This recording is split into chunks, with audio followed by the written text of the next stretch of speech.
નમસ્કાર મિત્રો, આગામી 2 થી 3 દિવસની અંદર ગુજરાતમાં મધ્યમથી સાર્વત્રિક વરસાદની આગાહી કરવામાં આવી છે. તે વાત કરતાં પહેલાં આપણે વેધર ટીવી ન્યૂઝ અપડેટ ચેનલની અંદર નવા હોય તો સબસ્ક્રાઈબ કરી નાખજો. તો ખાસ કરીને દક્ષિણ ગુજરાતમાં સુરત, તાપી, ડાંગ, ભરૂચ, નર્મદા, નવસારી, છોટાઉદેપુર સહિત અનેક વિસ્તારોની અંદર સાર્વત્રિકથી મધ્યમ વરસાદ વરસી શકે છે.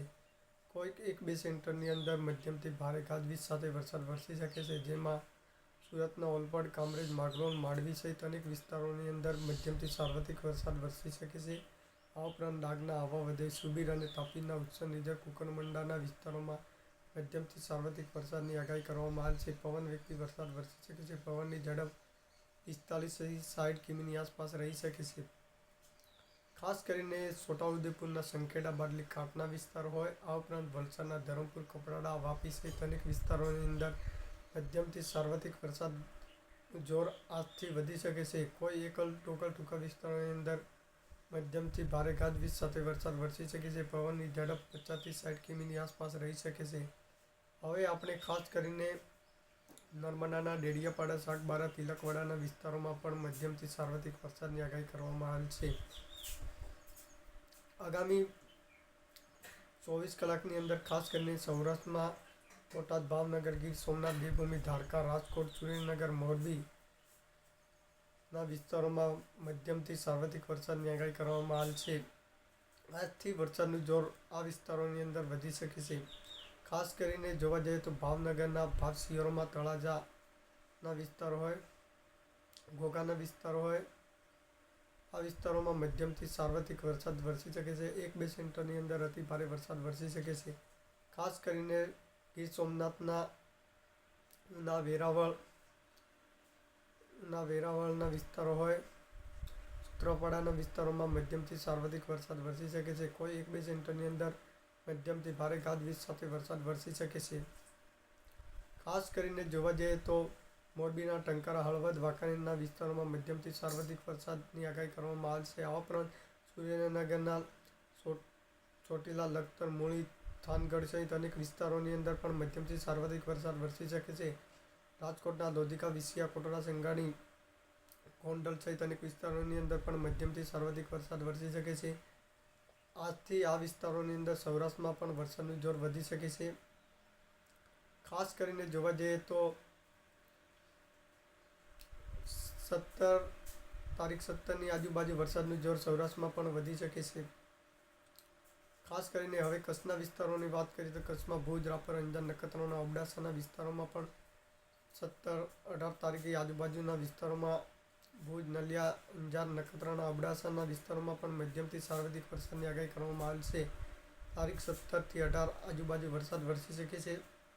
ખાસ કરીને હવે આપણે ઉત્તર ગુજરાતમાં વાત કરીએ તો ગાંધીનગર, મહેસાણા, પાટણ, વડગામ, ડીસા, કાંકરેજ, ધાનેરા, સિહોર આ વિસ્તારો હોય.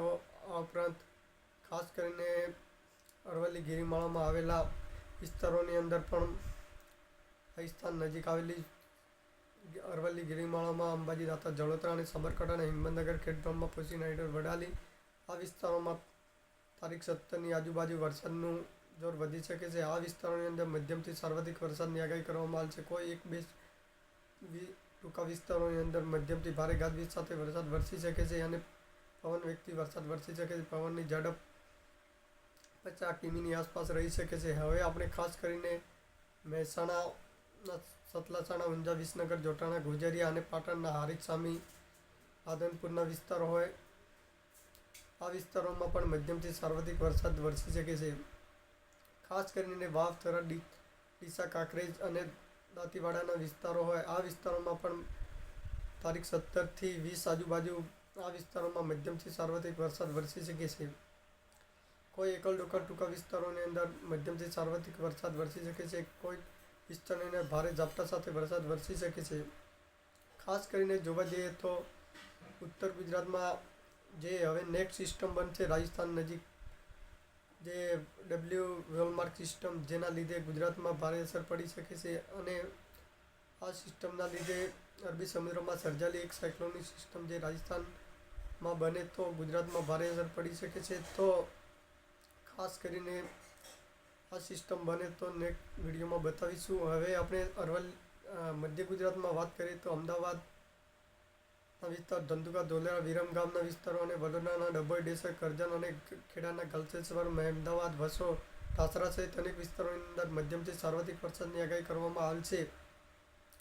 ખાસ કરીને વડોદરાના ડભોઈ, ડેસર, કરજણના વિસ્તારોમાં મધ્યમથી સાર્વત્રિક વરસાદ અને અરવલ્લીના મોડાસા, મેઘરજ, માલપુર, બાયડ સહિત અનેક વિસ્તારો હોય. આ ઉપરાંત મહીસાગરના બાલાસિનોર, સતરામપુર, કડાણા, વીરપુરના વિસ્તારોમાં મધ્યમથી સાર્વત્રિક વરસાદ વરસી શકે છે.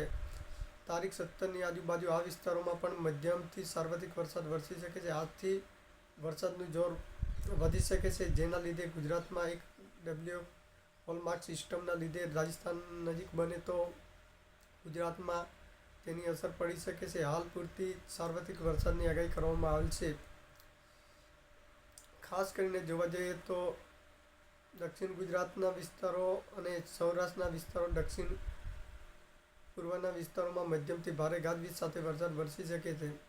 ખાસ કરીને સૌરાષ્ટ્રમાં ભાવનગર, ગીર સોમનાથ, દેવભૂમિ દ્વારકાના વિસ્તારોમાં મધ્યમથી ભારે વરસાદ વરસી શકે છે આગામી 2 દિવસની અંદર. અને દક્ષિણ ગુજરાતમાં ખાસ કરીને સુરતના વિસ્તાર, તાપી, ડાંગ, વલસાડના વિસ્તારોમાં પણ મધ્યમથી ભારે ગાજવીજ સાથે 1-2 સેન્ટીમીટરની અંદર વરસાદ વરસી શકે છે.